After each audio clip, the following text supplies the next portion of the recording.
All right, so what's going on, everyone? It is Dakisha Williams, your webinar strategist, and it seems like it's been forever since I've had the opportunity to show my face here.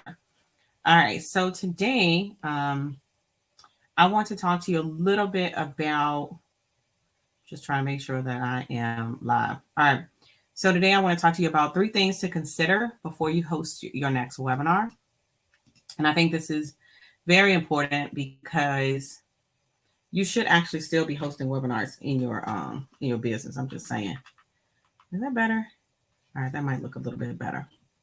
All right, so cool. So as you're joining in, do me a favor, drop your name in the chat so I can know who's here, and then let me know where you're tuning in from, and also what is it that you do in your business. All right.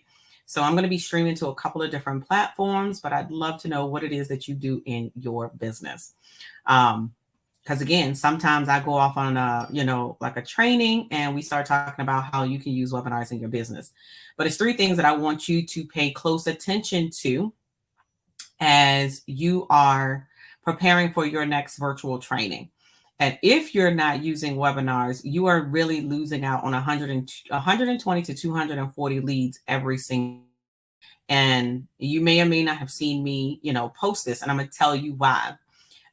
When our clients come through any of our programs, we're very strategic on how we get people to register for each of our trainings. Very, very specific. And here's the deal. All right. So y'all do the math. Here's the deal. It's very important to consistently do webinars in your business. And this webinar could be, and I'm just going to use the word webinars. You can use virtual training, you can use masterclass, you can use workshop, what have you. At the end of the day, it's very important to consistently host some type of online training in your business. And I know a lot of people do speaking, but unless you're speaking 7 days a week, you need to have a webinar funnel in the back end of your business, period, point blank. And so what I tell our students, I tell people, period, if you're going to be doing a virtual training, it's very important to, your goal should be to get a minimum of 30 people to show up every single time. So if you do 30 people every single week, 30 times what? 4? That is 120, right? So if you double that and you do it twice a week, that's 240 people. Now you see what I'm saying. Like every time that you think about, oh my God, I saw Dakisha's videos and she's talking about hosting webinars. I still haven't done that dang blasted webinar.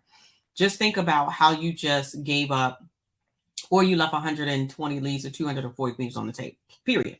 And even if you do it once a month, you still can get 120 people to register, will show up for one webinar versus doing it every single week. So I strongly encourage you to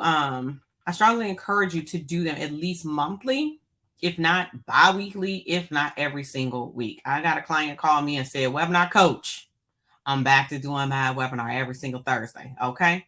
And because it works. All right. And so if you keep that in mind, then the system works if you work it, period, point blank. All right. So check this out real quick.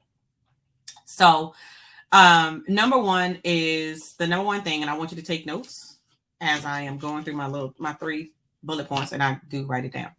All right. So number one is your offer. And I literally just finished wrapping up one of our mastermind cohort classes, and we were talking about the sales conversation. And so if you're going to be doing a virtual training, I cannot stress to you how many people actually get out here and host trainings and have no idea what they're going to sell. Can you believe that? Yep. They get out here, they do these trainings. They even do live streams, and they absolutely are not driving people anywhere. My question is, why are you doing it? What's the purpose? The whole intent is to make new clients, is to get new clients, right? It's a methodology for you to get new clients in your business, period, point blank. All right. So number one is your offer, and making sure that when you host these training, that you have something that you're selling. Please don't just be hosting this training just to host a training. I'm just saying. All right. So number 2 is going to be, who is your audience? Because this is what trips a lot of people up. And it is, who are you marketing to? Who do you want to participate in your webinar, right?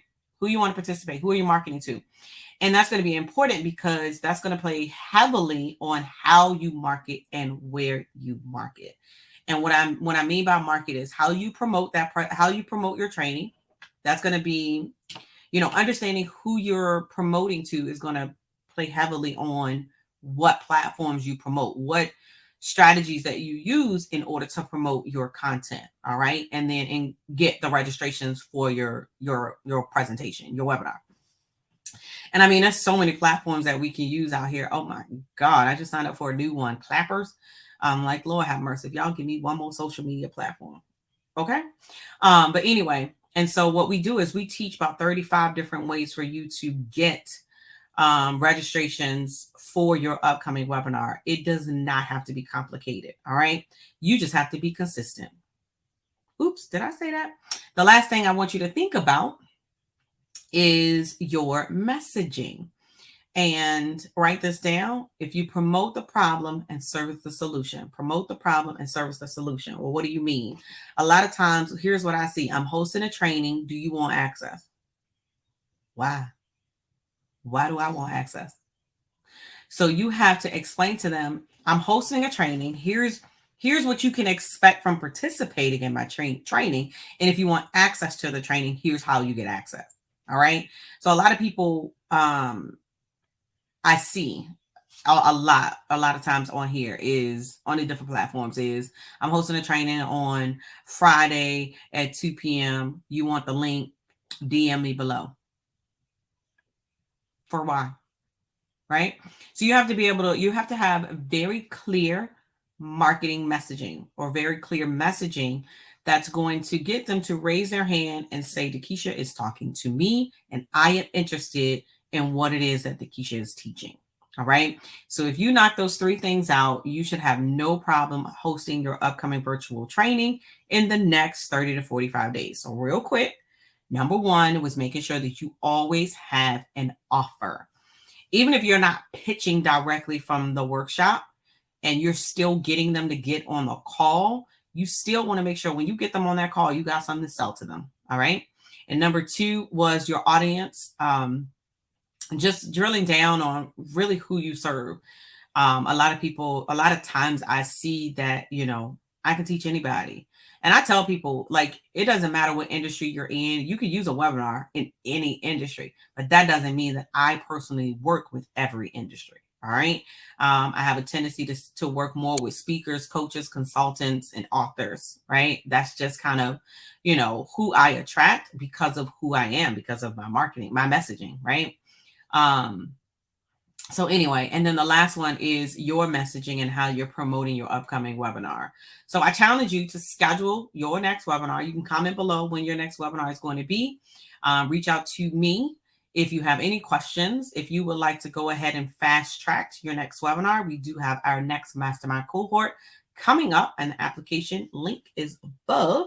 We'll also put it in the comments section as well. If you want to apply to be a part of our next cohort mastermind, where we're going through those 3 things: monetize your message, marketing message, and mastering your message. That's what it's all about. So if you want to have a conversation, go ahead and click the application link and come on to be a part of the mastermind. All right. So my name is Dakisha Williams, your webinar strategist. Be passionate, be purposeful, but more importantly, be profitable. I'll catch you next time.